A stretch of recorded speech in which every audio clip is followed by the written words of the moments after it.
The warehouse was quiet at 2100 hours, which was exactly how Staff Sergeant Danielle Brooks liked it. No forklifts beeping, no soldiers asking where the intake forms were, no phone ringing with someone from another company wanting to know why their requisition hadn't cleared. Just her, 3 space heaters fighting a losing battle against the cold concrete, and a laptop screen full of numbers that were supposed to match. They didn't. She'd been staring at the same spreadsheet for 40 minutes, scrolling back and forth between 2 columns like the answer might change if she looked at it from a different angle. Combat lifesaver kits. Line item 6545-01-52, 2-3161. According to the property book, the warehouse should have had 4,200 units on hand after the last quarterly issue. The physical count, which she'd done herself that afternoon with Corporal Reyes calling out numbers while she checked them against the manifest, came to 1,380. Danielle rubbed her eyes and told herself it was a coding error. It usually was. Somebody transposed a digit during data entry, or a shipment got logged twice, or a unit that drew kits for a field exercise never got removed from the wrong sub-account. She'd fixed problems like that more times than she could count in 11 years of Army logistics.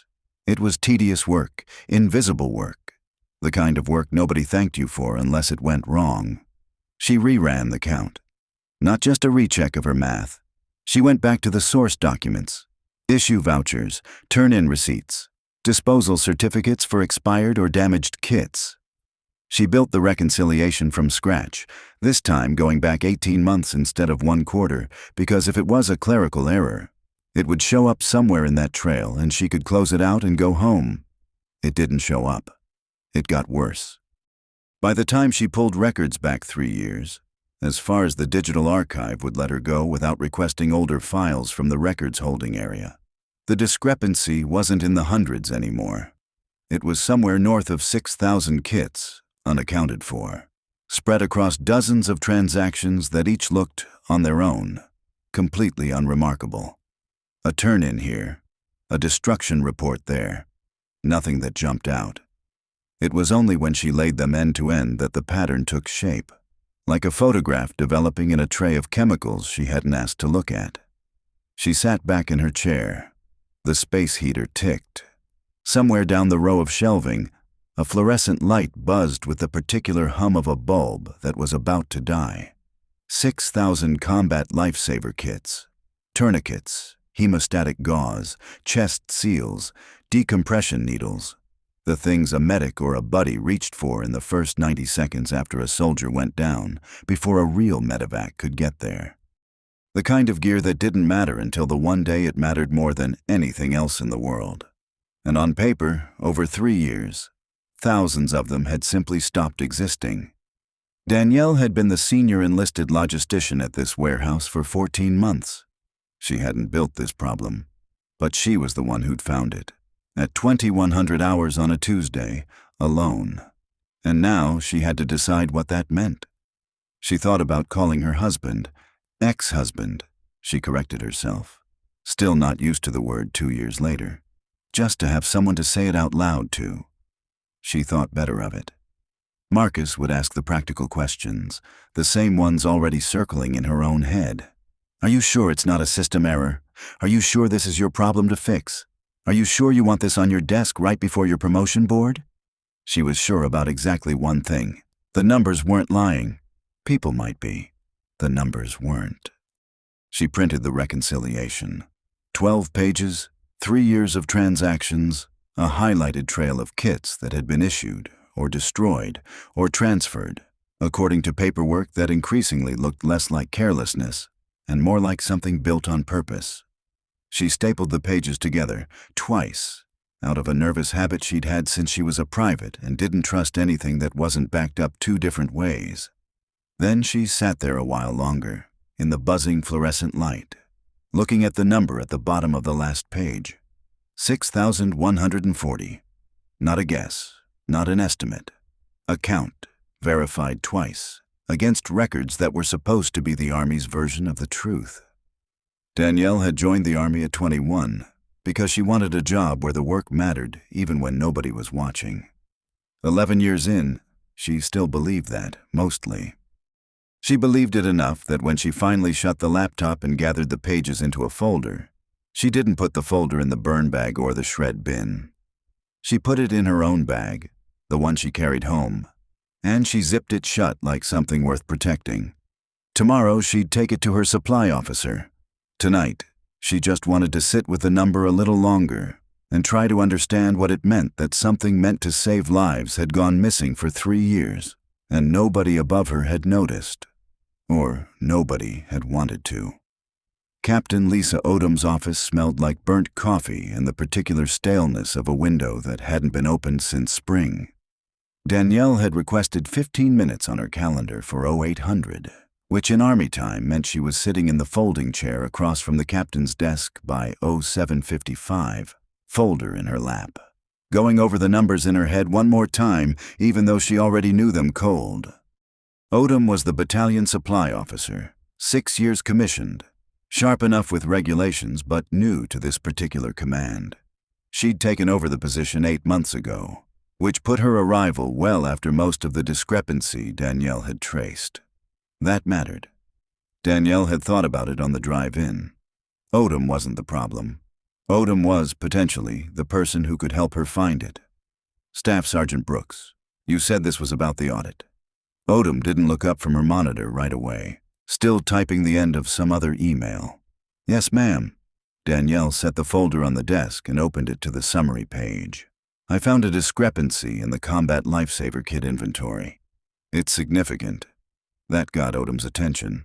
She pushed the keyboard back and pulled the folder toward her, scanning the top sheet, then flipping to the reconciliation pages behind it. Danielle watched her face for the first 30 seconds. That was usually enough to tell you whether someone understood what they were looking at, or was just waiting for you to explain it to them. Odom understood it. Her jaw tightened somewhere around page 4. 6,000 kits, Odom said, mostly to herself. Over 3 years, ma'am. I went back as far as the digital archive goes. It's possible it extends further, but I'd need to request the physical files from records holding to confirm. And you're confident this isn't a data entry issue? Duplicate logging, something like that. I checked for that first, ran the reconciliation twice, once from the property book side and once from the source vouchers. The gap doesn't close. If anything, it gets worse the further back I go. Danielle kept her voice level, the way she'd learned to during her first NCO evaluation, when a shaking voice had cost her credibility in a room that hadn't wanted to give her much to begin with. The pattern's not random either. There's a cluster of destruction certificates that all cite the same reason, kits damaged in transit, and they all clear right around the end of each fiscal quarter. Odom sat back. For a moment, Danielle thought she saw something like respect in the woman's face, and she let herself hope this would go the way she wanted it to. Okay, Odom said slowly. Here's my concern.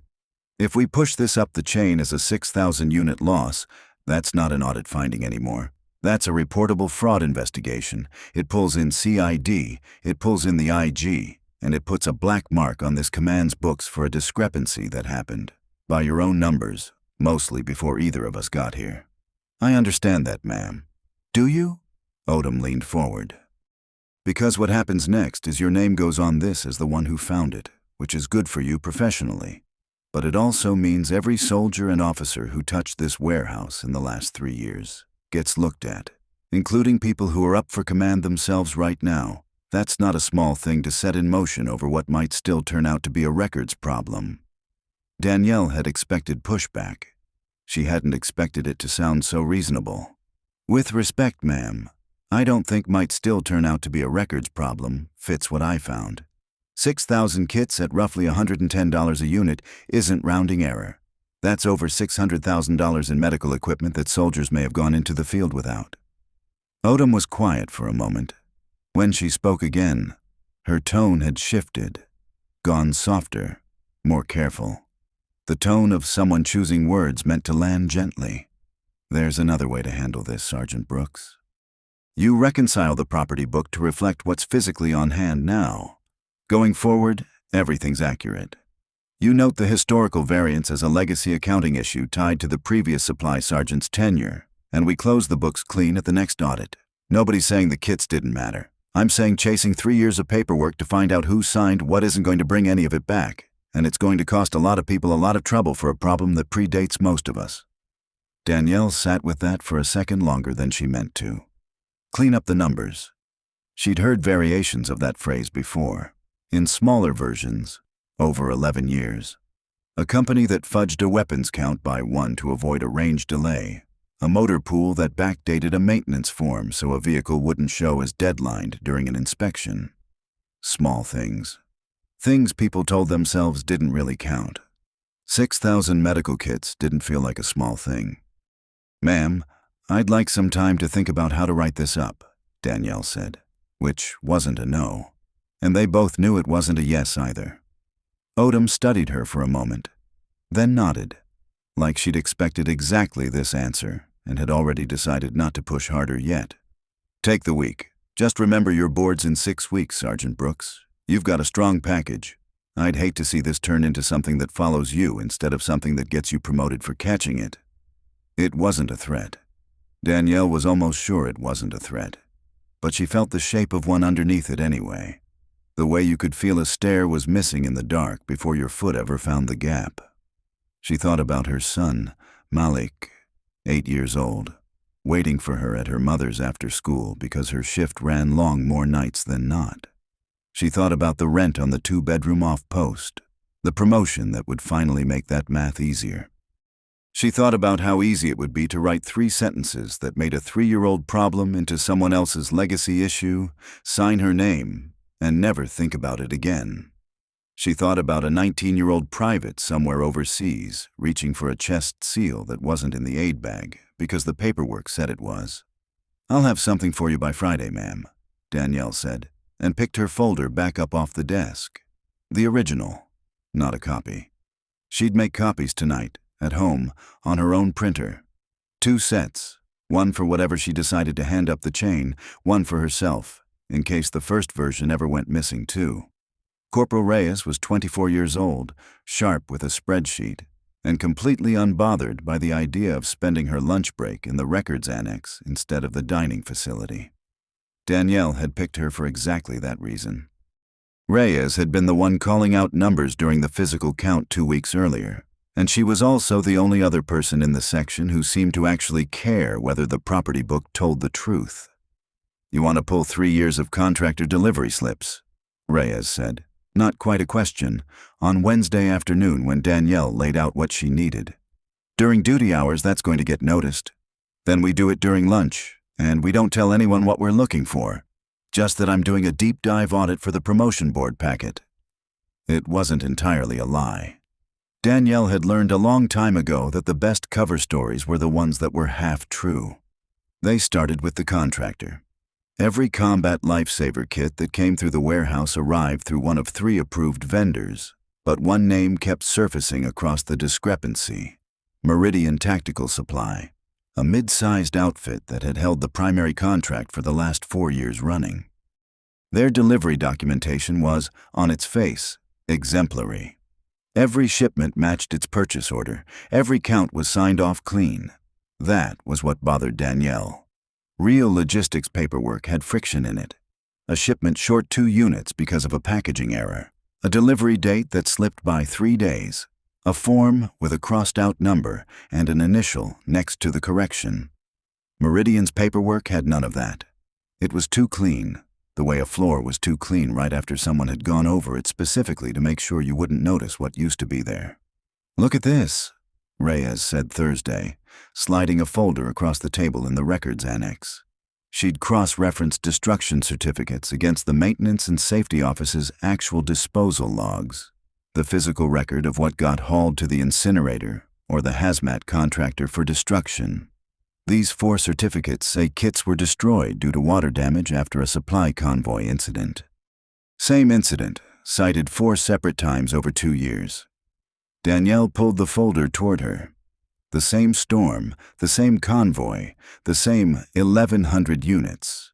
Referenced again and again like a stock photo someone kept recycling because it was convenient. That's not sloppy. That's someone reusing a story because it worked the first time. There's more. Reyes lowered her voice, even though the annex was empty except for them. The destruction certificates all need 2 signatures, the property book officer and a witnessing officer. Look at the witnessing signature. Danielle looked. Major Thomas Callahan, Assistant Battalion Executive Officer, appeared on 11 of the 14 suspect destruction certificates going back 3 years. Callahan wasn't in the supply chain of command at all. There was no reason for his name to be the recurring witness on routine equipment destruction unless someone wanted a specific person's signature on those specific documents. She sat back in her chair, feeling something settle into place that she didn't like the shape of.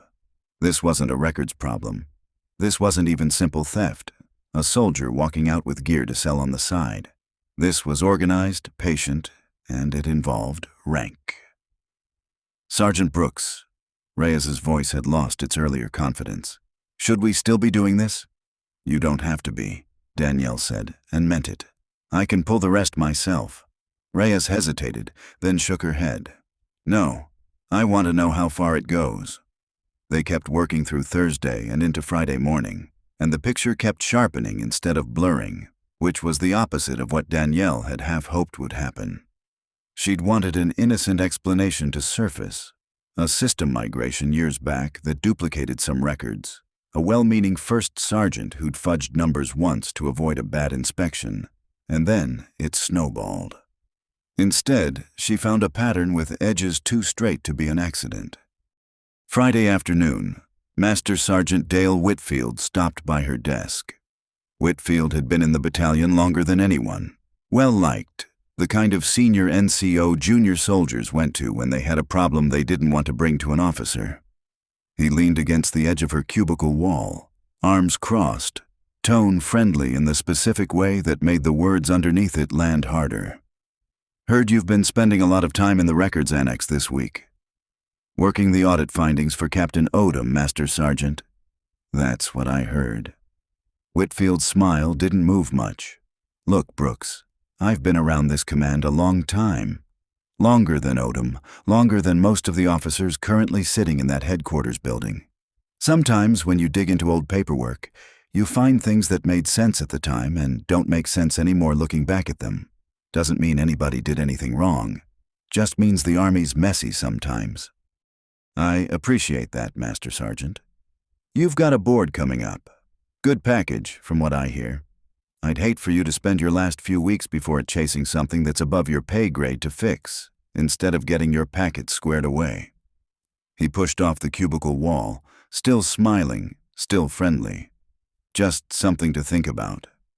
He walked away before she had to answer, which she suspected was deliberate. Danielle sat very still for a moment. The folder of destruction certificates closed on the desk in front of her.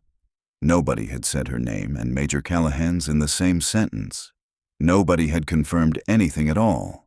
But she understood, with a clarity that settled cold in her chest, that Whitfield hadn't come by to check on her workload. He'd come by to see how far she'd already gotten, and to let her know gently that people above her were paying attention now. She thought about Odom's warning. Take the week. 3 days left before Friday's deadline, and now she had a name, a pattern, and a very clear sense that whatever she wrote up next was going to matter a great deal more than a line item in a promotion packet. Danielle didn't go to Odom on Friday. She told herself it was because she wasn't finished, but the truth was closer to the opposite. She was finished enough to understand that handing this up through her own chain of command meant handing it to someone who had, at minimum, one officer inside it worth protecting. She spent the weekend at her mother's kitchen table after Malik went to bed, spreading the pages out in the lamplight like a woman doing a jigsaw puzzle she already suspected showed something she didn't want to see finished. By Sunday night, she had it laid out clean. A spreadsheet cross-referencing every falsified destruction certificate, every Meridian tactical delivery with a suspiciously perfect count, every instance of Major Callahan's signature where his signature had no logistical reason to be. 6,140 kits, a dollar figure just north of $680,000. 2 names that kept surfacing no matter which direction she pulled the thread. Callahan, and a Meridian account representative named Roger Pruitt. whose name showed up on delivery paperwork going back to before Danielle had even been assigned to the warehouse. Monday morning, she found a note taped to her monitor. "Stop by my office when you get in. Captain Odom." She went straight there, folder in hand, half expecting support and half expecting something else. She got something else. Odom wasn't alone. Major Callahan stood near the window, hands in his pockets, an expression on his face that Danielle would later describe to herself as pleasant, which was somehow worse than if he'd looked angry. "Sergeant Brooks, come in, shut the door." Odom's voice was careful in a way it hadn't been the week before. Danielle shut the door. "The Major wanted to sit in on this," Odom said. "Given his history with battalion supply operations, he's got useful context on some of what you found." "I appreciate you being thorough, Sergeant," Callahan said, and smiled. And Danielle understood in that instant that this was not a conversation about her findings. This was a conversation designed to see whether she could be managed. "Sir," she said, and nothing else, and waited. "I've reviewed the summary Captain Odom shared with me," Callahan said. "Impressive work, honestly. Most people wouldn't have caught the pattern in those destruction certificates, but I think there's context missing. That convoy incident you flagged, the water damage, that was real. I was there. It happened during a rough stretch, and yes, some of the follow-up paperwork got sloppy because half the section was dealing with a much bigger mess that month. Sloppy isn't the same as fraudulent. With respect, sir, the same incident was cited on 4 separate destruction certificates spanning 1,100 kits over 2 years, and Meridian's delivery documentation for the replacement units doesn't show the kind of variance you'd expect from an honest resupply process. Danielle kept her voice even. "I've also cross-referenced the disposal logs from the safety office. There's no record of an actual disposal event matching those certificates on any of the 4 dates listed." Something flickered behind Callahan's pleasant expression. There and gone. "You've clearly put a lot of hours into this," he said. "Here's what I'd like you to consider, Sergeant Brooks. You're up for E7 in 6 weeks. You have, by every account I've heard, an excellent record. If this goes up as a formal CID referral, it becomes a multi-year investigation that drags in a lot of people, including people who can make your career considerably harder or considerably easier depending on how this plays out. I'm not asking you to bury anything." He let that sit a beat, like the sentence itself was supposed to reassure her. "I'm asking you to let the property book get corrected going forward. Document the historical loss as an unresolved legacy variance tied to the previous contract cycle, and let it close. Nobody's punished. Nobody's career gets wrecked over paperwork from years ago. And frankly, Sergeant, neither does yours." There it was. Not a threat, not exactly. Callahan was too careful for that, and she suspected he'd had this exact conversation, in some form, more than once before. But underneath the reasonable tone was a plain enough offer. Close it quietly, and your board goes smoothly. Push it further, and I can't promise it will. Danielle looked at Odom, who was watching her desk instead of her face. She thought about the promotion, about Malik, about the rent, about 11 years of doing the invisible work, and finally being close enough to the reward to touch it. She thought about how easy the sentence would be to write. Historical variance, legacy accounting issue, resolved going forward. 4 lines. Nobody would ever ask her about it again. She thought about the destruction certificate dated 14 months before she'd even been assigned to this command, and about a private first class somewhere who might, someday, reach into an aid bag during the worst 90 seconds of someone's life and find it short. "Sir," she said, "I have to be honest with you. I don't think I can write it up that way and still be able to sign my name to it." The room went quiet in a way that had nothing dramatic in it. No raised voices, no accusation. Just the particular silence of an offer being declined, and everyone in the room understanding exactly what that meant. "That's your decision to make," Callahan said finally, evenly, and left the office without saying anything else. Odom didn't look at her for a long moment. "I'll need your written findings by end of day," she said quietly. "Through the normal chain." Yes, ma'am. Danielle picked up her folder. She didn't go back to her desk. She went to her car in the battalion parking lot, sat behind the wheel with the engine off, and called the Criminal Investigation Division field office listed on a business card she'd been given 2 years earlier during an unrelated property loss briefing. She hadn't planned to keep the card that long. She was glad now that she had. CID, this is Special Agent Marsh. Danielle's voice didn't shake, though her hands did, a little, against the steering wheel. My name is Staff Sergeant Danielle Brooks. I need to report a fraud investigation involving missing medical supplies and falsified property records. I have documentation going back 3 years. She gave her name, her unit, her phone number, and agreed to bring her files to the field office that afternoon, off post, on her own time, before anyone in her chain of command could decide the conversation in Odom's office had settled anything. Whatever happened next, it wasn't going to be quiet. The CID field office was a low brick building off post that Danielle had driven past 100 times without ever thinking she'd walk into it carrying a banker's box of her own evidence. Special Agent Marsh turned out to be a soft-spoken man in his 50s who'd clearly done this before. He didn't rush her, didn't act surprised by the scope of what she laid out, just took careful notes and asked the kind of specific patient questions that told her he already understood how these things usually worked. This is thorough, he said near the end, flipping back through her reconciliation. More thorough than what we usually get handed at the start of one of these. I wanted to be sure before I brought it anywhere, Danielle said. You were sure, Marsh said. Now it's ours to prove. The weeks that followed were slower and uglier than she'd expected.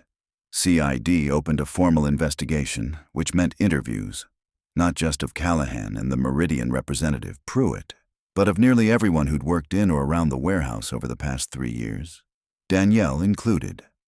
She sat across from investigators twice, answering questions about her own access to the property book, her own signature on transactions, as though the person who'd reported the fraud might also be the one who'd committed it. It stung more than she expected it to.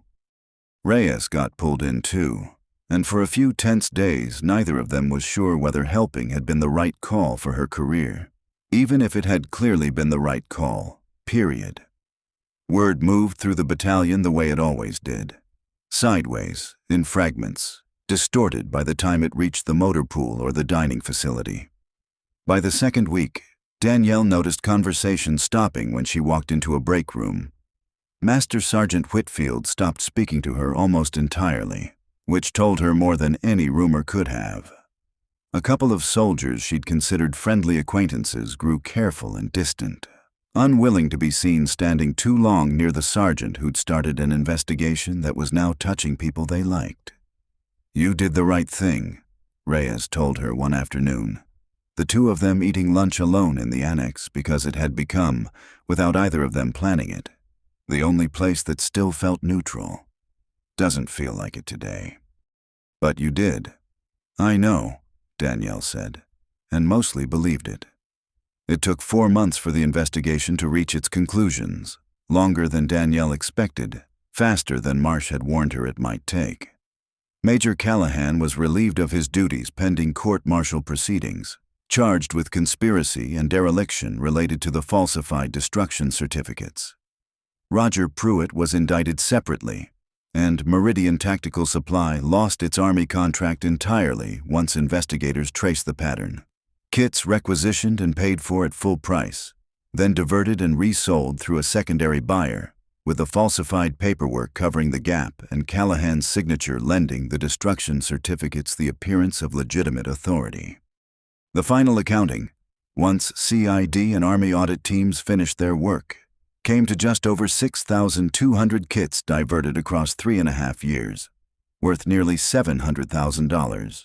Though Danielle had stopped thinking about it in dollars a long time ago, she thought about it in tourniquets, in chest seals, in the specific 90 seconds it took for a soldier to bleed out without one. Her promotion board came and went in the middle of all of it. She made E7 anyway. The packet had been strong on its own merits, and nobody could point to anything in her record but thoroughness. It didn't feel like the victory she'd once imagined it would. It felt like one good thing that had happened alongside a lot of hard ones.